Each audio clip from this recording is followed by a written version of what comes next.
What makes a painting look epic? Is it the size, the composition, or color choices? Well, all those matter, but generally, epic feeling comes with the vastness of the subject matter. Something big captured in its glory in a wide angle frame evokes an epic feel in the viewer. This video is my humble attempt at creating an epic looking painting and discussing the various technical details involved.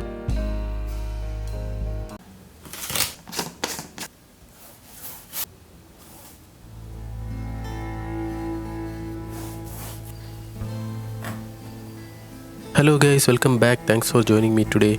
Being an amateur artist, I usually research every aspect of the painting that I am going to try, even up to the minute details. This time in particular, I went for an elaborate pre-painting research, as the painting that I am trying this time is unlike anything I have done so far in this channel. It's an epic looking dystopian landscape, the idea of which simply popped into my brain one fine morning just after my Wim Hof breathwork exercises. So here is what I learned in the whole experience of putting it into my canvas.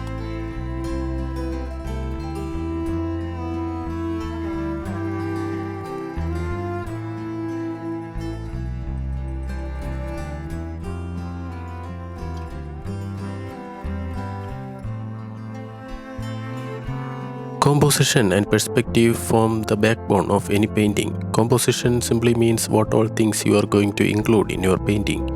In my painting, there is going to be a large statue of Donald Trump. Now, you can include the statue completely or a part of it. For example, this picture has only the foot part of a large sculpture, and it conveys perfectly the epicness of the sculpture. But here we are choosing to include the whole sculpture. How do we do that? Move backwards, go more wide angle, and tilt the viewing angle a little bit upwards, as large sculptures are usually tall and you need to look up to see it as a whole. In the whole process, two things happen. One, depth of the field increases, and two, more perspectives come into play. Since the depth of the field increases, the image looks sharp all over, and the so-called background or foreground blur will be minimal. Closer the viewer is to the sculpture, more extreme the viewing angle becomes and more tilted the perspective lines form. In this painting, the eye level of the viewer corresponds with the eye level of the antler in the foreground, leaving the statue and other large structures in the composition to a three-point perspective. Every structure painted in this composition is added without violating these perspective lines or proportions. Now you can also create a composition in which the viewing angle is from upside down, also called satellite view, changing the composition and perspectives entirely.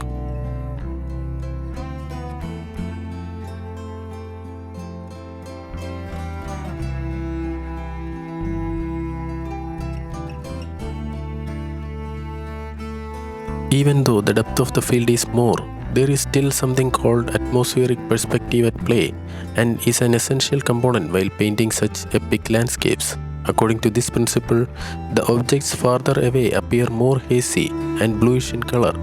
In a painting like this where the layered approach is employed, the layers progressively become hazy and change color from greenish blue to light blue and very light blue, same as that of the sky as it approaches the horizon. Also, dust and other particulate matter in the air, which are heavy, tend to settle closer to the ground and are seen as an increased haziness between the layers as it reaches the lower part of each layer.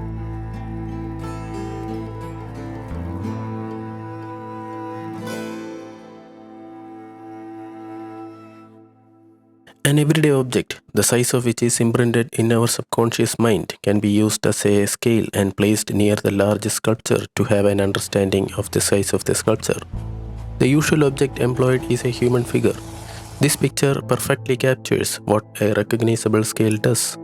But in our case, since the humans are extinct, I used antlers instead. The contrast in sizes can also be used as a tool to reinforce the vastness or epicness of the sculpture. For example, the strategically placed birds and their sizes enhance the size of the sculpture here. Our minds have a rough estimate of the height at which the birds usually fly. When we place our birds here, that again gives a scale of the object beside it.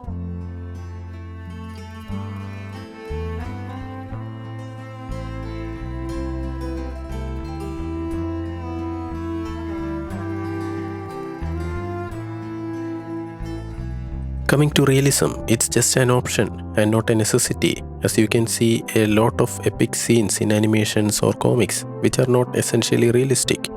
But I like painting realism and is my go-to approach in painting anything. So how to get that realistic look? Real life references is the answer.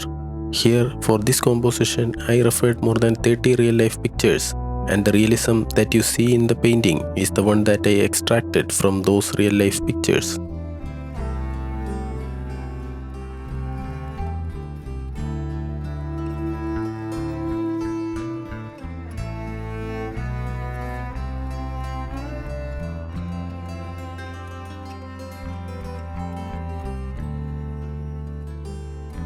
I know there is much more to this topic, but these I think are the absolute basic ones and the ones which I used in creating this painting. And coming to the painting itself, the statue of Trump there is just a symbol. It could be anyone powerful like Putin or Elon Musk. The idea was to convey that it was the last abode of the humankind, with all possible defense mechanisms and protections. But one fine day, a catastrophe hit, which was so powerful that it led to the extinction of not only humans but also robots. After an interlude, it rained again in the mountains, and the water gushed down, forming rivers in the valley, and brought life along with it. Birds seeded plants, and as the plants grew, animals came along grazing those plants. What was nature's once was regained by the nature and left for its experimentation with evolution again.